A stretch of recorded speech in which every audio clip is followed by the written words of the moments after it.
asalaamaaleykum mbokk yi ñu lu nuy ku nekk tuuram ak santam di leen dalal ci i rajo ITV di am tey mbégte di dalal ay kàngam bi xamante ne ci lépp lu ñu yëngu ñoom seen xel màcc na ci ñu ngi am mbégte di dalal madame Ndioro Ndiaye madame Ndioro Ndiaye kenn du ko présenté Sénégalais yi ancien ministre la woon fii ci réew mi nekkoon directrice adjointe de l'OIM organisation internationale de migration bu mu ñibbisee Sénégal ba léegi mu ngi liggéey tamit ci mbirum société civile bi ci yëngu ci mbirum migration ak yooyu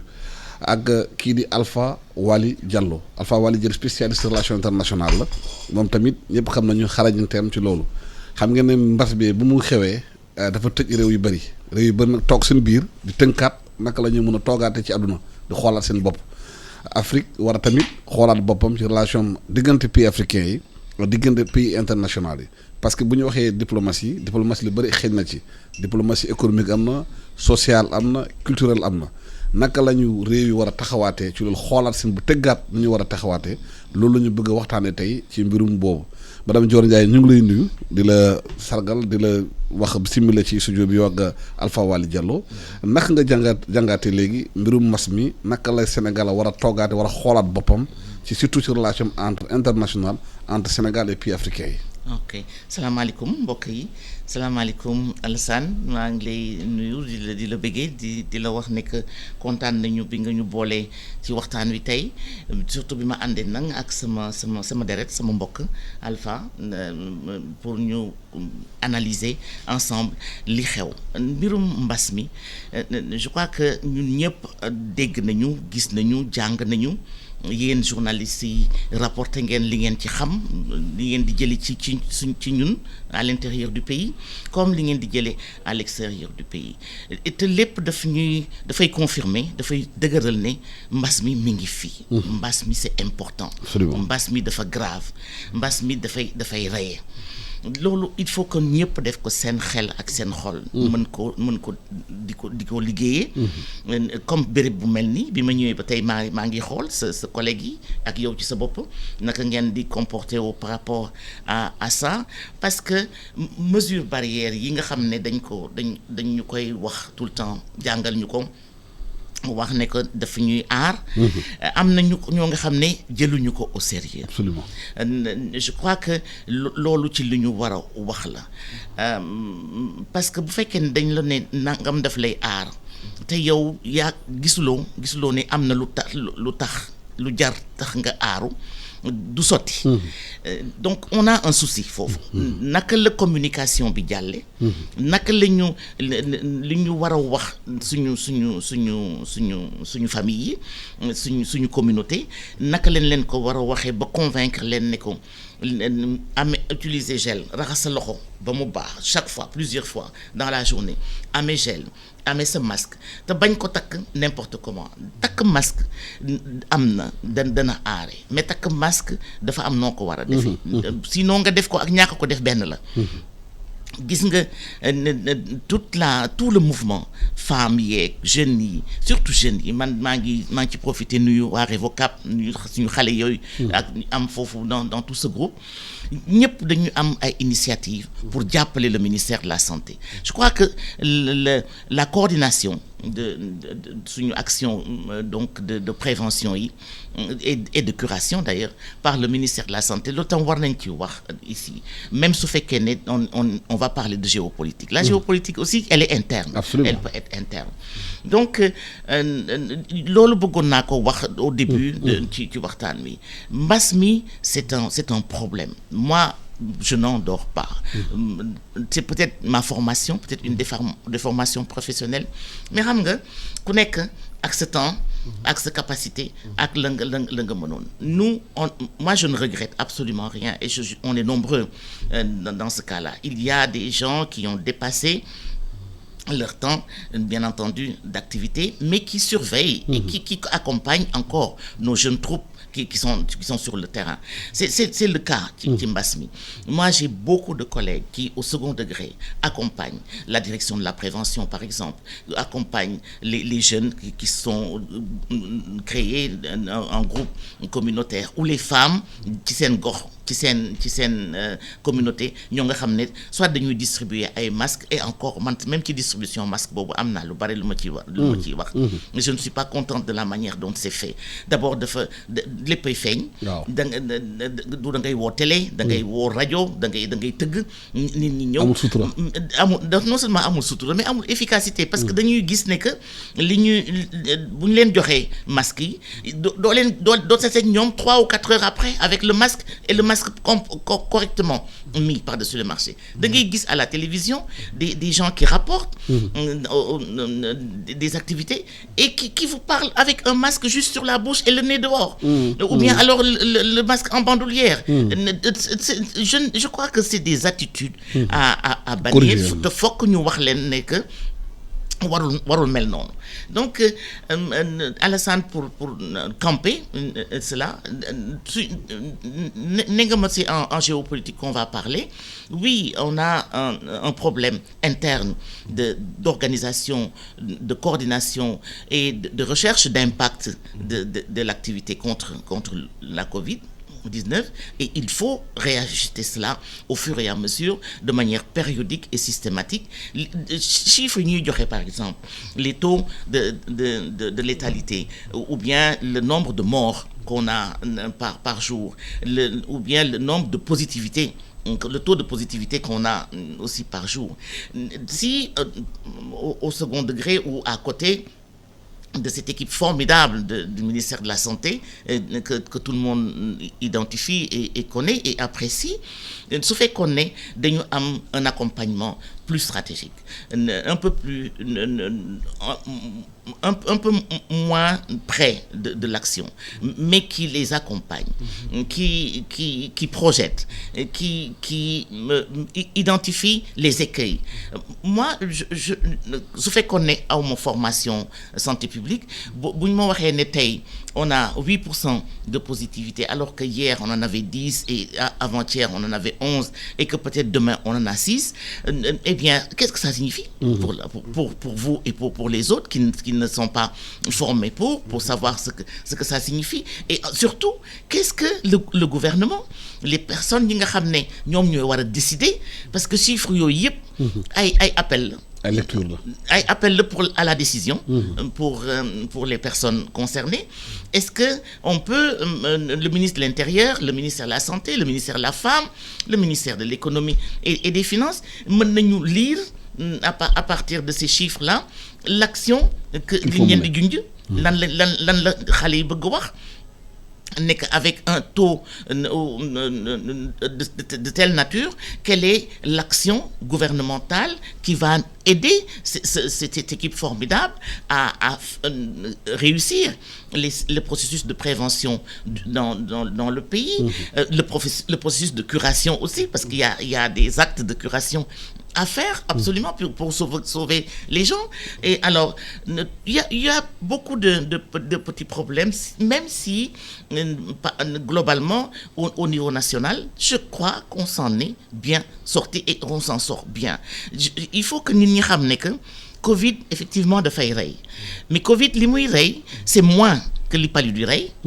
c'est moins que li cancer di rey c'est moins que l'insuffisance rénale li muy rey par jour ou par semaine ou par mois waxuma ne ce n'est pas grave. les dégâts yi mu def collatéraux moo bari. voilà dégâts collatéraux yi. les dégâts collatéraux yi économie bi muy tënk. absolument yooyu yëpp. société bi muy tënk. mais looloo tax nit ñi jàng. mais booy jàng da ngay jàng loo nga xam ne daf lay jëriñ. de manière globale doo jàng benn discipline rek ne ci ngay toog yooyu yëpp dañu am des conjonctions. Et des influences sur le reste de la gestion du pays te dañ ci war a wax dañ ci war a waxtaan dañ ci war a aussi jël décision alors au plan international peut-être on peut y revenir mais au plan international c'est une occasion rêvée, une occasion unique que nous avons pour revoir un peu suñu ay rapports non seulement nos rapports entre nous et les pays limitrophes un peu plus loin un autre cercle un peu plus large au niveau sous-régional au niveau régional africain mais également au niveau international suñu rapport yi ak suñu naataango yi nga xam ne ñoom la ñuy waxal et bien entendu vous serez étonné te du ma wax migration suñu doom yi dem naka la ñu mën a def ba mën a defarwaat toogaat parce que le taux de croissance bi ñu amoon dootuñu ko amati avant au moins la fin de cette décennie-là et je suis optimiste mais je pense que ñëpp ñoo nga xam ne ñi ngi calculer les taux de croissance surtout de mesurer l'incidence de ces taux de croissance sur suñu demin suñu dund ak suñu am ak suñu avenir yi doom képp ko nga xam ne yàlla may na la nga mën a def ce type de projection là eh bien tu dois être inquiet tu dois te demander naka nga mën a defaruwaat fagaruwaat ba nga xam ne li ñëw du la gaañ danañu gaañ mais du la gaañ autant que peut-être su fekkoon ne defuloo dara voilà ce que je voulais dire en guise d'introduction di la gërëm di la sant. waaw Alpha qu'est-ce qu'on doit faire affaire problème bi bu amee Covid bi am na déjà des problèmes en interne mais interne bi décision interne yi day am xëy na impact sur décision internationale yi ou bien décision internationale am impact décision interne yi naka la ñu war a def ba ñu repositionné wu par rapport ak Covid bi surtout parce que Covid bi c'est vrai du reye comme ni pali di reye waaye conséquences yi muy def ci économie ci culture ci société bi moo gën a garaaw xëy na li pali di def waa dëgg la man li may jàpp bu ma dégloo suma tante suma bàjjen li mu wax ni dafa wax benn axe en termes de communication parce que mbas mi ñëpp la bett te lu la bett man la man modèle bi nga xam ne modèle ni ñu songee mbas mi bi gën a dal sama xel ba léegi mooy bu allemand yi xam nga allemand du caaxaan te seen njiit Angela Merkel ñëpp xam nañu que scientifique la bi yëf yi xewee dafa dajale lépp li nga xam ne kàngam la Allemagne ci fu ci nekk boole leen ni leen kat askan wi moo leen soxla wax leen ma jël ay dogal te gis nga macha allah seen même bu fekkee ni fan yi ñu ngi dégg que ni am na ay voilà mais jàngat bi li si am solo man bi ma gisee loolu dama am ay am di jàmm yoo xam ne ministre de la santé lañ nekk ñuy waxtaan un jour ma ni leen man daal je comprends pas mënuma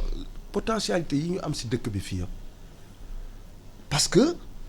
du problème mu fekk donc comme da nga ni dañ tëj économie confinement voilà ngay confiner di nga ni nit ñi kañ ci dëkk bu ndóol mi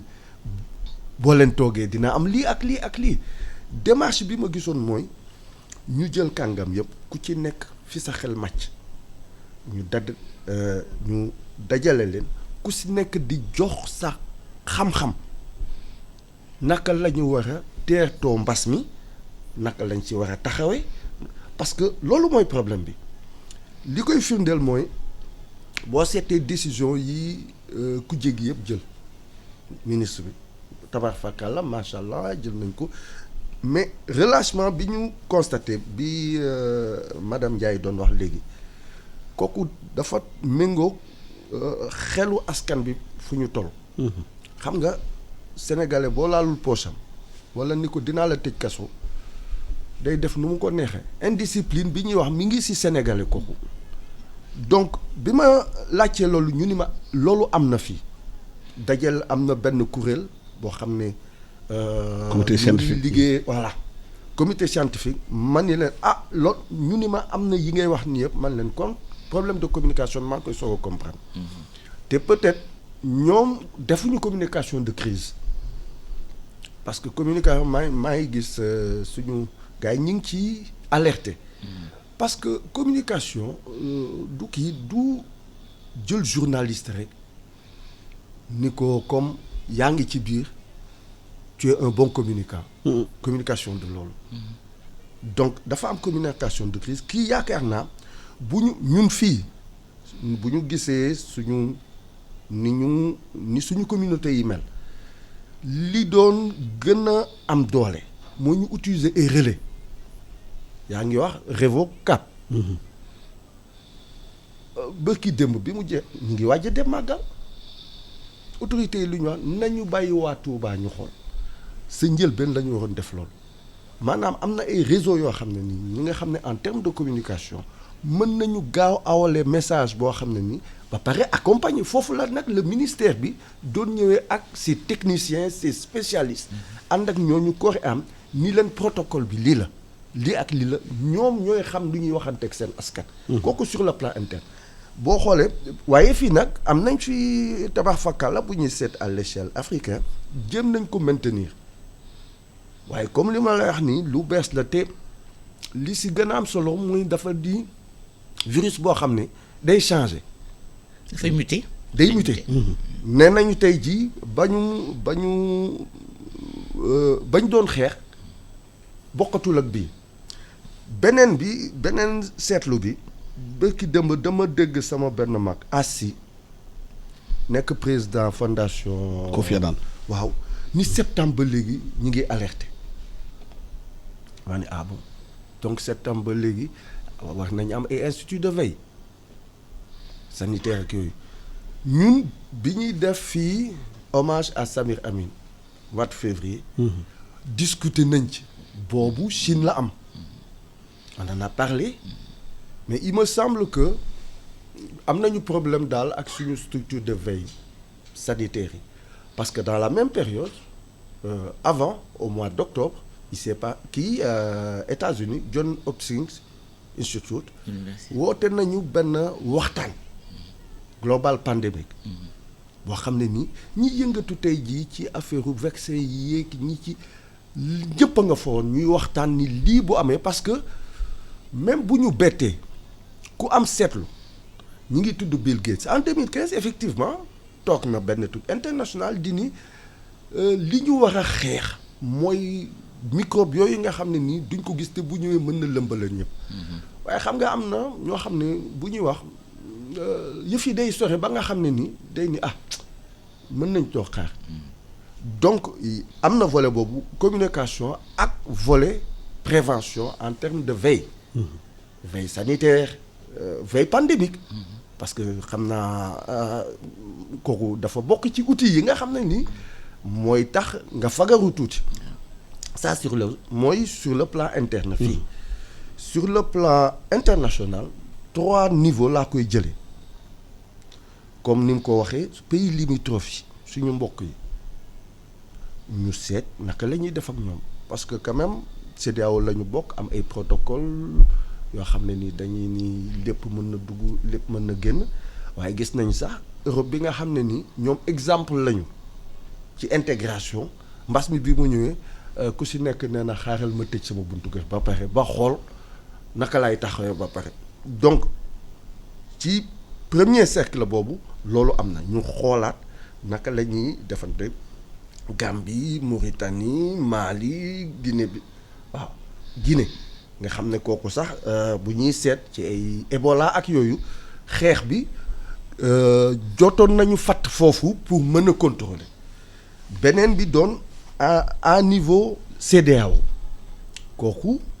wax nañ ko xoolaat mais commission bi ñi nga xam ne ni dañuy saytu ci volet boobu CDC Center of Control and Disease ñi ngi liggéey pour jéem a ñu boole suñu gis-gis ak suñu xam-xam ak suñu expérience pour mën a parce que boole mooy doole te quand même ñun ñi nekk CEDEAO am na loo xam ne namoon nañ ko ñu ngi koy nas ñu ngi ciy dox mu am maintenant volet Union africaine kooku aussi à certain niveau nit ñi ñu ngi ci liggéey ay organismes yoo xam ne ñi ngi def li ñuy wax monitoring di saytu di nekk interface ak OMS bu ne lii ak lii ak lii ñoom ñu jël ko segg ko yónnee ko ci état yi waaye li ñu jot a seetlu mooy coopération boobu des na mu des sur le plan international OMS kooku bu ñu koy parce que ñoom ñooy gérer pandémie bi dégg nga ñoom yëf yi bi mu juddu bi mu amee ba léegi coow ji leen topp yenn saa yi nit ñi leen yéen fa leen jëlee seen chiffres yi yenn saa yi nii leen ni ngeen di wax nii ci africain yi doy na waar ak yooyu mu di jamono joo xam ne nii doomu aadama muy Sénégal muy Afrique muy ci monde bi dafa mel ni mbas mi yàlla daf ko indi pour ñu jekkalaat suñu toogee. xam ne du ñun kenn ñoo fi ne te it ñu delloo buur sa mbooy baax mooy li muy wax ni gis nga set dafa mel ni Ebola bi muy soog a ñëw principe de base yi set bu fekkee ni yaa ngi koy topp fa dëgg yaa ngi sàmm yow sa borom mbas mi lii tax ñu gañe ko mooy ku si nekk def ko sa yëfu bopp boo ko xeexee yow sa wàllu bopp na mu mënee bu boobaa bu ko ñëpp defee tabax fakal la di jàngal nit ñi parce que quand même dañu nekk ci dëkk boo xam ne ñi fi jàng bariwul gis nga affaire masque yi Chine kañ la ñu commencé takk masque boobu mbas amul nit ñi dañ lañ doon jaaxal waaye ñoom toll nañu niveau boo xam ne ñi ngi yee seen accent ba nga xam ne pollution bi moo doon tax ñëpp a koy takk te dañu dem ba dugal ko seen xel ba nga xam ne bu ñu demoon vacances à Paris chinois yi boo leen gisee loolu moo lay jëkke jaaxale ñëpp a takk masque nit yi doo leen ñaawal mais yaakaar naa tey jii nit ñi fekk si nañ leen parce que quand même ñoom jot nañ jox une réponse globale ci problème bi nga xam ne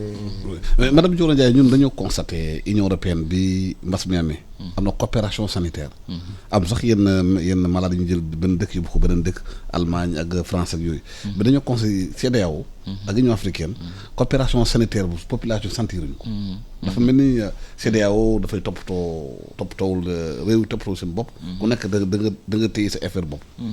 mais pourtant Europe tam noonu la commencé woon ku nekk da nga doon saytu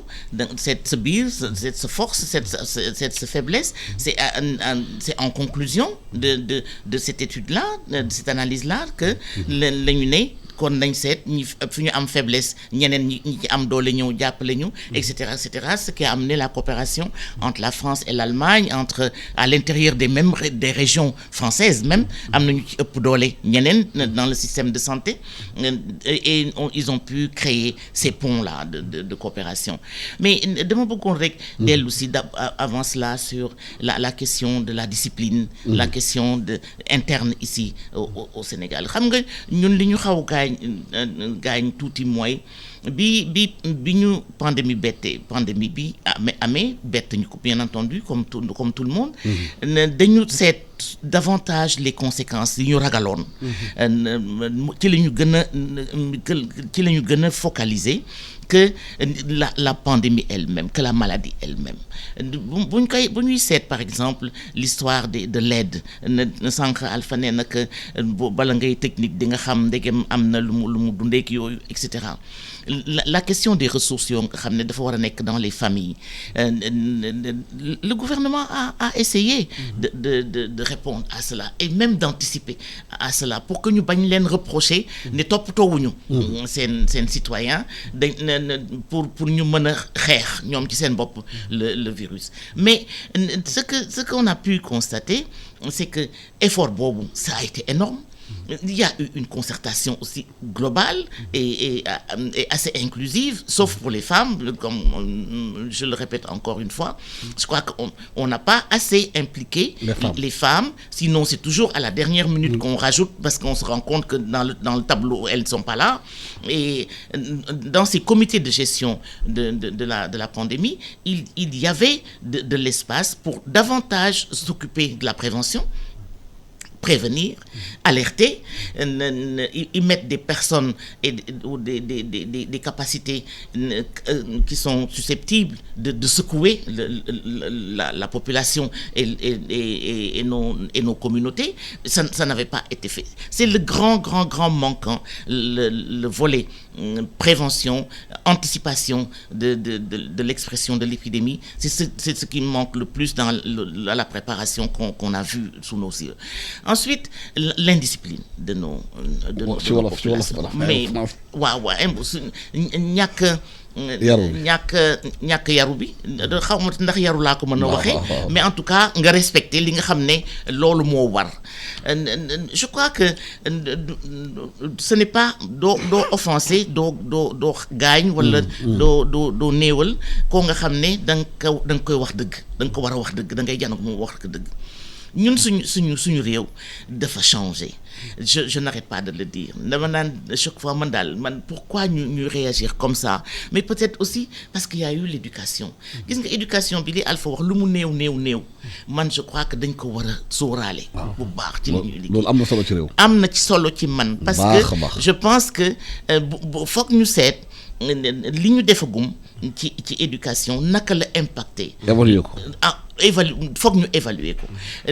ce qu'on a fait dans les systèmes de santé et si on y ajoute la question de l'intelligence et de la connaissance qu'on a inculquée à ces gens-là, qu'est-ce que ça peut donner pour le futur de notre pays? Je crois qu'il faut que nous gardions à l'esprit que d'autres nous amati une aisance, une capacité d'être de qualité de vie comme on avait il y a 6 mois. En 6 mois, tout a changé ici dans ce pays. Il ne faut pas se faire d'illusions. Bu ci kenn nax sa bopp li ñu mënoon dootuñu ko mënati li ñu daan def dootuñu ko mënati def et on a pourtant les mêmes charges sinon davantage de charges parce que on est affaibli. mais léegi nag ban toogaay la ñu war a am ci loolu nag bu fekkee ne yëpp changé na. waaw dootuñu amoon démb. ban toogaay la ñu war a tëggaatee réew mi. pour faire face au d'abord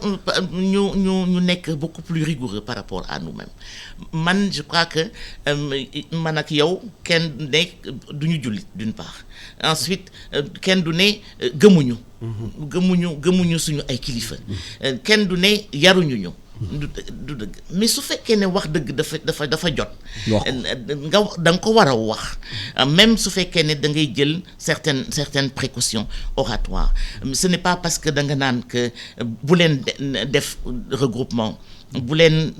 célébrer telle fête que vous êtes moins musulman ou vous êtes moins croyant ou vous êtes moins respectueux des autorités loolu je ne suis pas d'accord moi je crois que faut que nga wax leen ne y a des risques ay risques am na mais le ministère de la santé sax laay wax parce que ñoom ñëpp laa ci boole le ministère de l'intérieur lu nekk ñu ngi koy def lu nekk ñu ngi koy essayer pour d'abord wan nit ñi ne jox nañ leen respect bi ci war mais également wan nit ñi ne leen que ñoom ñoo amee le pouvoir régalien de gérer et de protéger nos populations ñoom la rek yàlla dénk donc il leur faut suñ ko defulee faay nañu suñ ko defulee def nañ lu ñu warul def lu seen warugar mais fokk ñu wax ak nit ñi ne leen que lii ngeen di def risque bi am na ci maintenant on ne peut pas être plus royaliste que le roi mënuloo ne dama lay protéger malgré toi mais c'est leur devoir que ñu jël seen matukaay yépp ne leen kat yéen a ngi gàmmu yéen a ngi màggal yéen a ngi célébrer des deuils voilà le risque maintenant boo jàngul Alpha wax na ko sànq boo jàngul itam c'est tant pis pour toi moi je pense bu fekkee ne jànguloo ci li xew ci réew mi te ngeen di ci def toutes les publications qu'il faut tous les reportages qu'il faut li xew ci yeneen réew yi ba nga mën a defarwaat changer ce comportement eh bien à ce moment-là yow yaay assumer. tu assumes xam nga li nga wax yëpp bu fekkee ministère bi def na ko nit ñi jëfewuñu ko ci bitim réew dañuy xool di suivre ñu def fii ci Sénégal. waaw moo tax yenn saa nit tëj seen frontière daan sénégalais war a dugg fii avion sénégal war a dugg fii parce que nu ñuy waxee gérer pandémie bi seen réew population bi amuñu réceptivité bu war a am. waaw donc bu ñu ñëw fii il faut ñu tëj seen frontières yi parce que mën nañu contaminer ñun. mais bien sûr te day yàq diggante bi dem ak dikk. dafay yàq coopération bi bien sûr dana ko ñagasal mais toujours est-il que ñun on connaît bien notre pays on connaît bien notre gouvernement et les gens qui gèrent ils sont capables de négocier ils sont capables de discuter ils sont capables aussi de se défendre et je crois Alassane la question des risques les risques sanitaires nekkul suñu bopp ci bopp sénégalais moyen risque de seen comportement di indi ci alentour seen famille et alentour est-ce que gis nga rek kenn ci parmi les personnes qui ont été testées positives est-ce que gis nga ci ko nga xam ne jël na toutes les précautions au lieu que mu dellu ci këram jël toutes les précautions de barrière etc d'isolement etc même su fekkee ne les symptômes gisuñu leen manifesté wuñu pour protéger sa famille il y en a certainement mais il y en a tellement peu yàlla baax na la ñuy wax de yàlla baax na y en a tellement peu et pourtant ñooñu mënoon nañu sauvegarder beaucoup autour d'eux. Alors il y a un problème d'éducation, encore une fois, j'insiste beaucoup là-dessus. Naka la ñuy yare suñu famille yi, naka la ñuy def jàngal suñu ay nit def ci seen xel ne que lii war na lii warul et cetera te ñu respecté ko. Mais comportement Covid vis-à-vis de ce Covid là danañ soit fi la ñuy jógee set ba faaw. soit fi la ñuy jógee nag. yàlla rek xam li ñuy dal. N'est-ce pas yaa ngi doon wax affaire Union européenne tout à l'heure pour suñu coopération yi. Nee nañu que souvent dañ leen di critiquer parce que ñoom itam dañuy aar seen bopp. Mais c'est tout à fait normal. Mais lu tere ñun tam duñu aar suñu bopp lu tere ñun tam duñu exiger les choses. Cette réciprocité là dans le comportement de ces structures vis-à-vis des pays d'accueil ci ñoom, parce que ñoom c'est nous qui les accueillons dans notre pays. Ça ne dépend que de nos autorités. Ñoom ñooy ferme ne lii moo fi am, même su fekkee ne dañuy ëlbatiku nag xeex ak suñu ñooñ pour que li ñu bëgg comme comportement et attitude ñu am ko ci suñu population. Il y a un problème réel de coopération régionale, sous-régionale et internationale qu'il faut poser dans la gestion du Covid, de la Covid. Fii la ñuy jógee ñu wecc ñu ba faaw, fii la ñuy jógee également ñu yàpp ñu ba faaw. Voilà ce que je voulais ajouter à ce que Alpha dit. Covid bi wane na dëkk bu nekk intérêt am la gérer te wane na aussi coopération internationale, surtout organisation internationale yi am nañ ci wàll. Union européenne wane na ñoom force am par rapport à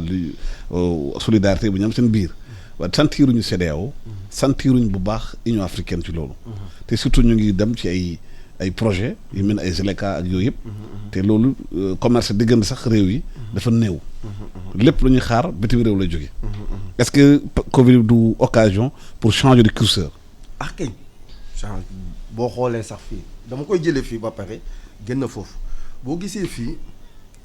mbas mi bi mu ñëwee am na loo xam ne ni ñëpp doon nañ ko ñaan Sénégal ku jéggi yëpp booloo toog am comme dañu ni guerre la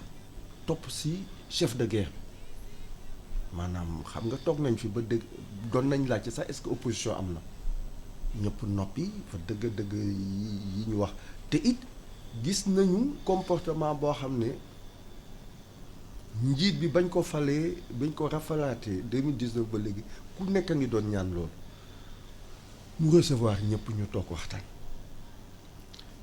xëy na amoon na fi bi muy jubóo ak papaam Ablaye Wade te gis nga élan bu mu suscité yooyu ci réew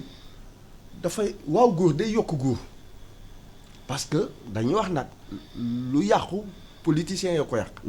mais bii pas gis nañu ba mu ñëwee kat bett ñu toog na woo ko jë politique yëpp ñu leen lii moo am nañu jël suñu xeex yooyu nga xam ne nii waxu poste la ñu teg ko fale jublu si lii parce que la bett mën la donc man rafetlu naa loolu te dañu war a continuer si loolu parce que dama gëm ni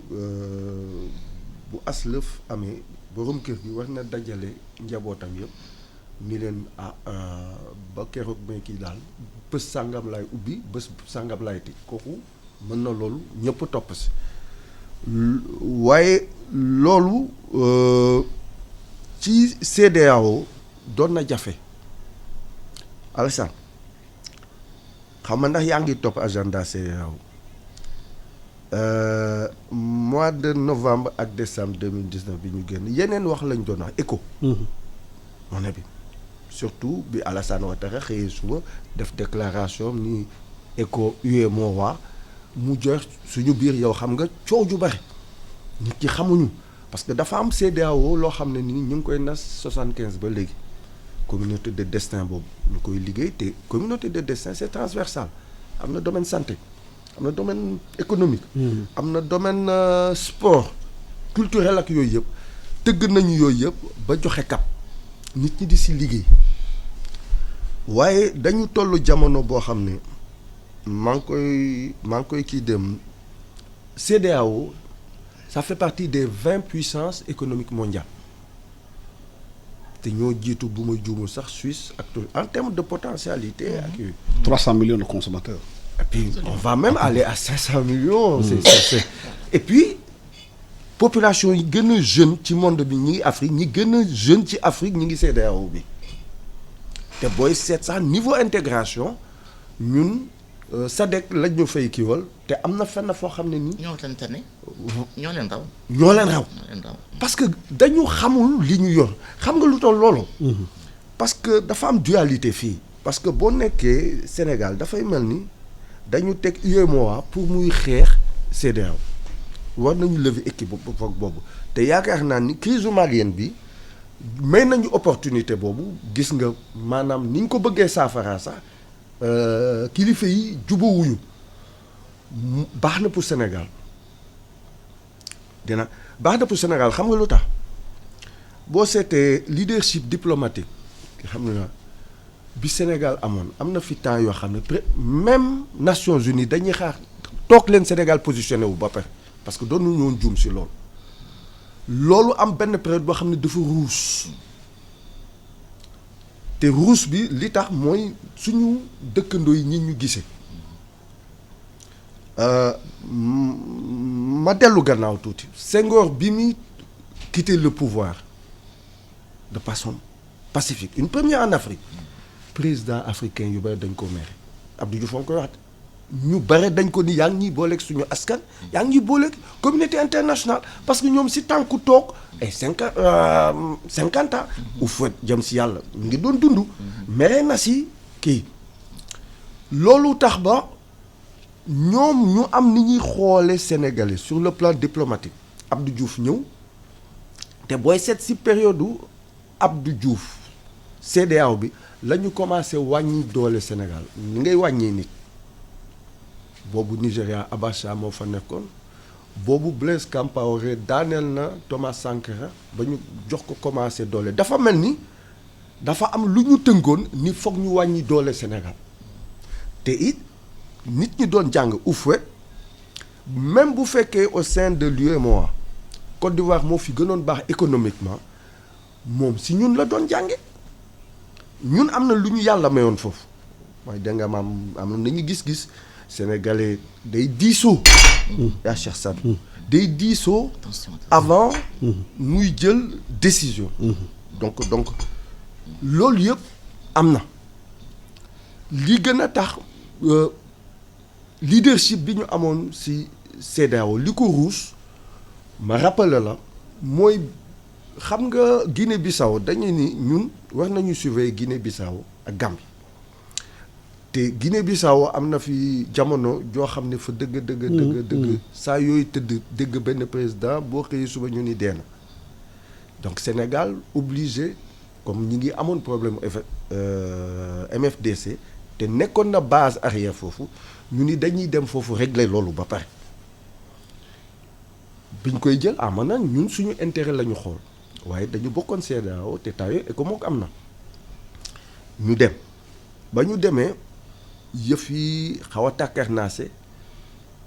Jacques Baudin mi nekkoon ministre des Affaires étrangères ak Abdou Diouf saisir la conférence des chefs d'État pour une réunion extraordinaire ñu xool naka ECOMOG lañ koy déployer foofu xam nga ko si teg tànk Blaise Compaoré ci africain yi ak Sadi Abacha parce que boobu am na nu ñu doon gisee Abdou Diouf bi nga xam ne ni Senghor daf ko pareeloon ñu ko kaay mu créer problème donc mu am problème perception chef d'État yi nii sénégalais yi bon ñoom daal dañu foog ne ñoom ñooy wane lépp ak yooyu foofu la doole diplomatie Sénégal commencé parce que réunion boobu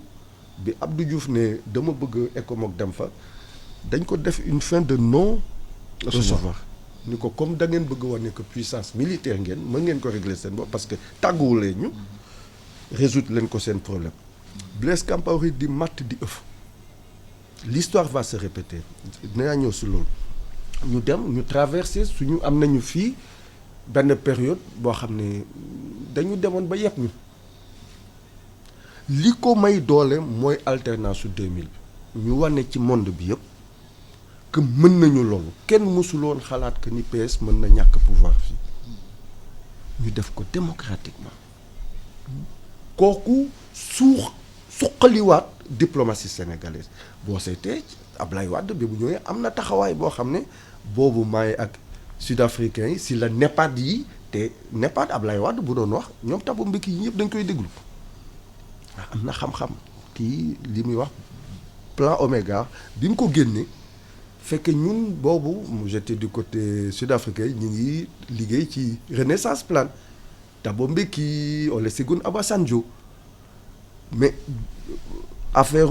Ablaye Wade bi mu génnee ñoom nee nañu wax mais dëgg nañu jaxase yëpp ñoom professeur Kessé Chérif Salif Sy boobu may woon Afrique du Sud ñoo si taxaw donc muy leadership boo xam ne ñu ngi ko doon retrouver te it mu baax si Afrique parce que seetlu nañu fu ñu booloo doole Afrique États-Unis Europe commencé tiit ñuy dox si loolu Sénégal di jëlaat leadership am diplomatique boo xoolee li fi Ablaye Wade ñëpp amul benn réunion au niveau CEDEAO au niveau africain boo xam ne Sénégal tax xaaruñu Sénégal. Mais c'est même ça, et ça a duré plus longtemps que ça. Ça a duré gënoon na yàgg loolu Alpha parce que gis nga même au plan international ñun suñu présence Ibrahima Fall Jacques Diouf moi-même Eva Marie Coll Seck à des niveaux quand même assez importants de ESJ etc. C'était le moment où le Sénégal s'était beaucoup battu pour sa visibilité au plan international et ça ne fait aucun doute que c'est un travail interne de qualité qui a été fait. Mais parlant de la Covid et du post-Covid, ce qui est important à retenir, c'est que guerre boobu de positionnement boobu Sénégal def ba gagner c'est le territoire ñàkk ko dans certaines conditions ñun il faut tout faire pour que ce leadership soit conservé que cette position que nous avons soit une position de leadership réel loolu naka la mën a amee suñu gouvernement ci gestion Covid bi moo lay mooy position boobu mooy position boobu décision yi nga xam ne décision yoo nga xam ne dañuy indi résultat dañuy am résultat lu mu metti ñu xam ne ñun ñëpp ñoo ko bokk defandoo ko am impact changer notre vie c'est comme ça que suñu leadership lañ ko mën a c'est résultat interne yi ñooy joxe Sénégal aura international ensuite au plan international fa ñuy teg ci ñëpp xam nañu que suñu diplomatie à un moment donné ça a été un chaos total et on en fait les frais jusqu'à présent et bien def de telle sorte que cette diplomatie marche mieux que les gens que l'on nomme à ces positions-là fees fa ñu nekk xam li tax ñu def leen fa liggéey lañ leen war a liggéey l'autre représenter suñu pays ak suñu ay diaspora na mu waree eh bien ça il y a du travail encore à faire il faut le dire il faut le reconnaître parce que tout le monde va vouloir se positionner et ku ci nekk da nga am tam des moyens yoo nga xam ne c'est différent des moyens des autres Sénégal li ñu am mooy suñu xel suñu capacité suñu courage même bu ñu amulee xaalis eh bien loolu mën nañu may ñu am position ba mu gën ci li ñuy fa ñuy tànne donc la question du leadership dans la gestion de la Covid ou du post-Covid est extrêmement important naka la ñu mën gis nañ ne que le président mi ngi dem au MEDEF ces temps-ci nit ñaa ngi ku nekk yaa ngi wax mais da ngay rogner tout le temps un territoire ces endroits-là boo fa demee loo ci mën a am comme gain non seulement en visibilité mais en force c'est-à-dire outcome résultat yi nga fay jëlee loolu lu ma jaaxal mooy Sénégal am na diaspora intellectuelle bu am solo ci bitim réew ci organisme international yëpp foo demee daf gis Sénégal da ngay kontaan boo leen tasee ak ñoom mais man duma gis Chine seen diaspora day jouer lu bëri ci seen ressources humaines ci seen force. Parce que dañu organiser wu. mais constaté wu ma Sénégal que diaspora Sénégal bi nekk extérieur bi mooy surtout ceux qui sont dans les milieux les plus intellectuels. ñu réunir wu daf benn force bi nga xamante ne. dana gën a pousse réew mi. oui dañ ko def problème opposition rek dañuy opposé à l'ordre établi ne boolewuñu leen ci assez et cetera je crois que. mais est-ce que responsabilité nguur gi di organiser leen ñoom diaspora sénégalaise bi boole leen ñoom ñëpp ñu indi seen expertise. pour réew mi mais proposé nañ leen ko xam nañ ko aussi je pense que xam nañ ne loolu daf leen war. Il y a eu même un moment où essayé woon nañu affaires étrangères de réunir non seulement ces ambassadeurs mais ñi nga xam ne ñoo signifier quelque chose dans les organisations internationales ñu di leen réunir une ou deux fois ou ou à l'air de les consulter pour telle ou telle affaire. Ça fait partie des habitudes de diplomatie qu'on devrait avoir et c'est aussi ça entretient également le leadership du Sénégal quelque part. Gisuma ñu def ko peut-être que dañ koy def autrement en tout cas je ne suis pas au courant et ce serait bien que ñu def ko en effet. J'ai aussi entendu que dañu bëgg xam dañu bëgg saytu diaspora bi naka la ñu toll. Ça c'est un exercice qui est vieux comme le monde. On n'a jamais réussi à systématiser cela, à avoir un tableau de bord. Nañu dañuy def mouvement boo nga xam ne boo presser un bouton xam nga kan moo nekk fan dans quel domaine à quel niveau de responsabilité etc. Ça existe dans les pays qui gèrent leur migration correctement ou qui essaient de gérer leur migration correctement parce que c'est difficile je pense de réussir cela mais il y a des outils de gestion de ce groupe-là. Alpha loolu moo jaaxal Sénégalais yi foo dem ci àdduna. Sénégalais kàngam lañu. am na Sénégalais nekk ci ay ASI bi nga cité sànq. nekkoon Fédération internationale de la Croix-Rouge nekk les Kofi Annan. am na Sénégalais nekk liggéey Siemens en France Alcatel. di nekk ci grande banque Barthélemy je pense Barthélemy Ngom xaw ma Ndiaye bi restructure la dette grecque. voilà Barthélemy Faye ñooñu ñëpp mais gisuñu ñooñu Sénégal def benn action bi xam ne réunir kàngam yooyu xel yooyu pour ñu mun a nekk benn say di xalaatal réew mi si yenn domaines yi xam nga loolu li ko jur ñaar la nguur gi am na ci pàcc sénégalais yi am nañ ci pàcc bu ñuy wax suñu diggante rek le sénégalais est le moins patriote de la sous-région sénégalais boppam lay jëkkee xalaat man dama koy gis ci man en fait du décision ñibbi si fii amoon naa leneen fa dëgg benn réew bu fii proposé na ma nationalité ak poste diplomate décision yi mu naroon jël li mu naroon impacté 5 ou 10 ans boobu maa ngi ni parce que maa ngi doon def observation fii élection yi Sénégal 2007 ak yooyu en bon sénégalais ñëw naa fi sama xol tooy man ni waaw mais bu fekkee ñun ñëpp bitim réew la ñu bëgg toog dina ma metti te yàlla def ma am yaay buy jàngale day waxtaan ak ñun saa yu ma doon seetse may di daal man dëkk ba jaaxal na ma parce que ñëpp a ngi dem te dañu war a tabax Ablaye Wade boo xoolee bi mu jëkkee yéeg def na appel à la diaspora c'est un problème mais dafa mel ni bàyyiwuñu ñi nga xam ne ni dañ ko war a seetu ñu xool naka la ñu war a mobiliser effort yooyu mutualiser seen capital expérience parce que même ci sphère yooyu madame Ndiaye nit ñi du ñu mën a comprendre Sénégal lu tax mën a guñu dem compte tenu ressources yi ñu am yi nga xam ne nii ci poste yooyu ñuy nekk mais dañuy régler problème fu mu amee problème dañuy ni dem leen seeti sénégalais tabax fakal la mu génne problème loolu war nañ ko corriger nit ñi mobiliser expertise boobu ay outils la yoo xam ne buñ si jubloo rek bañ ci boole ay parento parce que booy seet Ablaye Wade moo fi jëkkee def loolu ba Matar Diop ñëwoon fi jóge banque gis nga ni mu mujjee mais comme que aussi yow da ngay nekk feneen di liggéey ci environnement bu normé am visibilité. Absolument. mais boo ñu may la ñëwee jàmm fii waaw voilà boo ñëwee fii ñu bëgg la dugal tey guuta voilà si ay nguuta day tax te tey ji dinaa la wax sénégalais yu ci bare laa la wax am nañu yéene boobu mais il suffit que fii ñiy jiite fii au niveau de la diplomatie ak yooyu des Sénégalais de l'extérieur gestion la rek nga xam naka ngay gérer loolu te ut di tàmmal en matière de communication gis nga bu ñu la dénkee dara parce que démb ba léegi maa ngi préparé émission bi sama xel ay dox di maa ngi ni gisaguma fi on est à l'ère de la communication nen gisaguma fi par exemple j'aurais souhaité ministère des Sénégalais de l'extérieur wala de la diaspora tous les 3 mois mu woo journalistes yi am waxtaan ak ñoom chef de l'État ñi mu ngi dénkoon lii ñu ngi ciy dox jamono ji monde bi ni mu demee lii ak lii ak lii ak lii ak lii la ñuy def fii lañ si toll kooku dina rataxal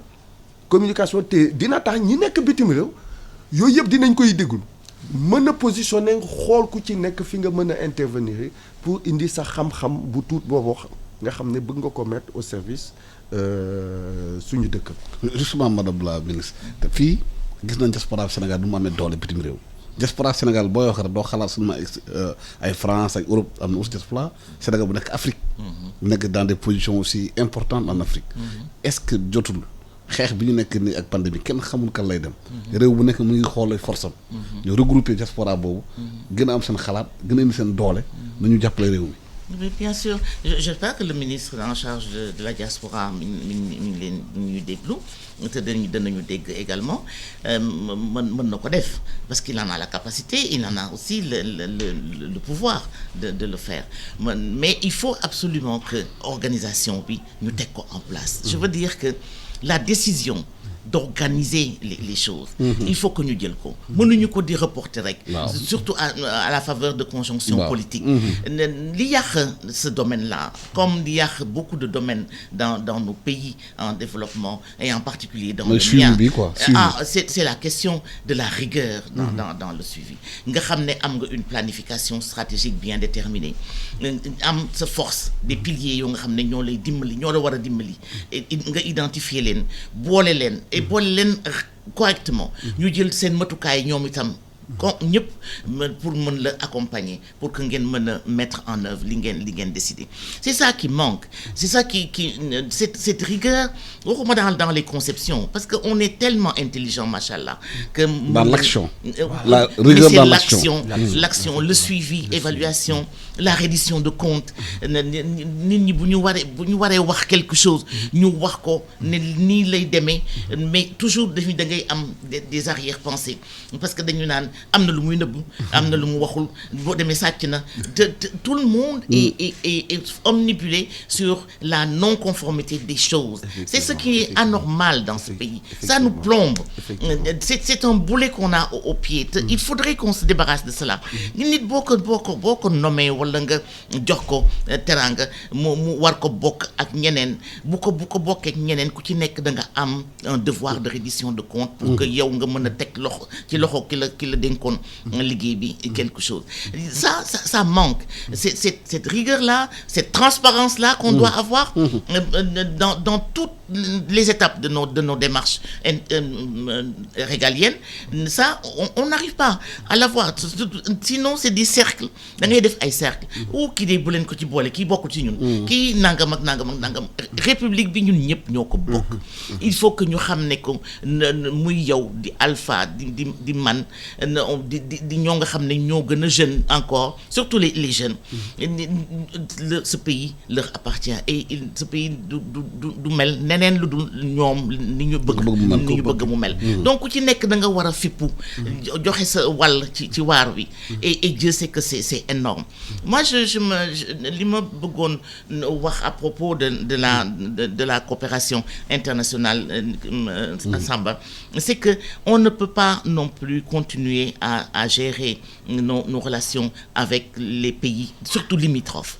Moi je me souviens, mon mari disait toujours que les pays les plus importants président, en termes de diplomatie, c'est le premier cercle. Eh bien,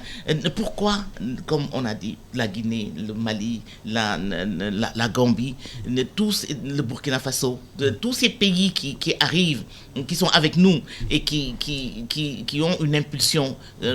particulière pour le développement actuellement, parce qu'il y a quand même des signaux qu'on est capable de décrypter. Pourquoi notre président ne prendrait pas il a déjà ce leadership-là. En termes d'idées, il a chaque fois que vous voyez qu'il y a une réunion, il y a des idées nouvelles qu'il lance. Mais en termes de suivi et d'implémentation, d'évaluation de l'impact, il y a quand même encore à dire. Voilà ce que je voulais. Voilà, le temps que nous avons parti est terminé. Je suis Mme Dioro Ndiaye, ancienne ministre du Sénégal, aussi ancienne directrice adjointe de l'OIM, Organisation internationale de migration, société civile léegi ak Alpha Wali Diallo nekk aussi professeur de relations internationales ñu leen di gërëm Aïssata Ndiaye ñu jox la micro bi continuer débat bi